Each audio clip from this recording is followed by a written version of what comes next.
যখন সন্তান থাকে ইটালি, সন্তান থাকে ফ্রান্স, হুজুরকে দোয়া করাইতে নিল, হাদিয়া দিল 50 টাকা 100 টাকা, আর হুজুর দোয়া করলো আল্লাহ কোটিপতি বানাইয়া দেন, শিল্পপতি বানাইয়া দেন, গাড়ি বাড়ির মালিক বানাইয়া দেন।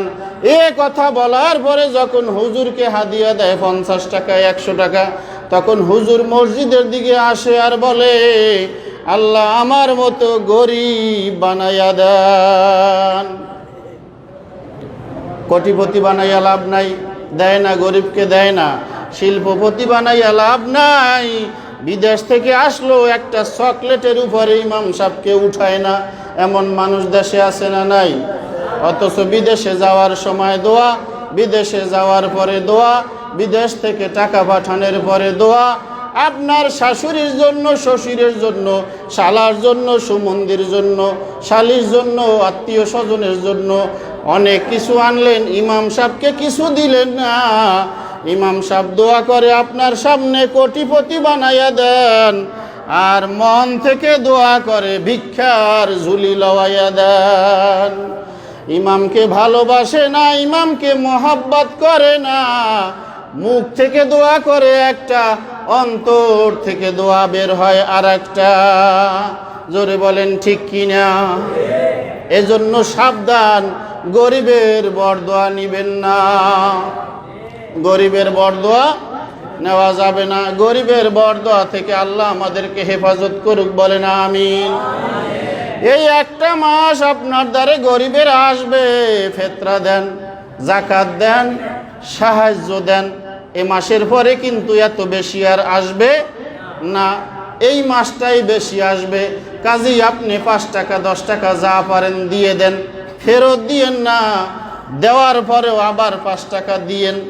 অনেকে আছে ফেরত দেয়, আমরা দিয়েছি, যাও যাও মিয়া যাও, দিয়েছি না, আমারে কিছু দেন, কয় না দিয়েছি, আরও 2 টাকা ওনাকে দিয়ে দেন, আরও 5 টাকা ওনাকে দিয়ে দেন, উনি যেন বরদোয়া না করে, ঠিক কিনা? গরিবের বরদোয়া যদি আল্লাহ কবুল করে, আপনি কিন্তু আবার গরিব হতে পারেন। এজন্য খুব সাবধানে, আল্লাহ তাআলা সম্পদ দিয়েছে, সম্পদ আল্লাহর রাস্তায় খরচ করতে হবে, ঠিক কিনা? আরো অনেক কথা ছিল। গত বছর সয়াবিন তৈলের দাম ছিল কত? 80 টাকা 100 টাকা, এবছর ডাবল। গত বছরের চেয়ে এবছর কি ডাবল। এক ইমাম সাহেবের ঘটনা শোনাই, 1 মিনিটে ইমাম সাহেব রুমে গিয়ে কাঁদতেছে। কোথায় গিয়ে কান্দে? মুসল্লিদের সামনে কাঁদতে পারে না, শরম। ইমাম সাহেব যখন নামাজে দাঁড়ায়, আলহামদুলিল্লাহি রাব্বিল আলামিন সূরা কেরাত পড়তেছে, মনের মধ্যে চিন্তা, বেতন তো বাড়ে নাই, সয়াবিন তৈলের দাম বাড়ছে, সাবানের দাম বাড়ছে। জোরে বলেন কথাগুলা সত্য কিনা? প্রাইভেটে সন্তানের প্রাইভেটের টাকা বাড়ছে, পোশাকের দাম বাড়ছে, বাজারের দাম বাড়ছে, কিন্তু বেতন বাড়ে নাই। ওই আলহামদুলিল্লাহি রাব্বিল আলামিন সূরা তেলাওয়াত করতেছে, মুসল্লিরা পিছনে নামাজে আছে।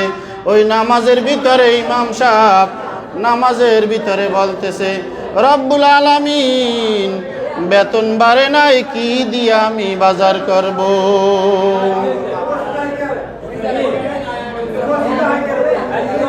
গায়ে পড়ছে, গায়ে পড়ছে, গায়ে পড়ছে।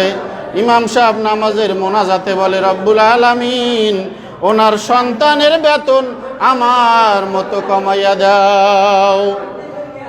যে জুলুম করে জুলুমবাজ, ওই জুলুমবাজের সন্তানের বেতনও যেন ইমাম সাহেবের বেতনের মতো হয়। জোরে বলেন আল্লাহুম্মা আমিন। আল্লাহ আমাদেরকে বোঝার তৌফিক দান করুক, বলেন আমিন।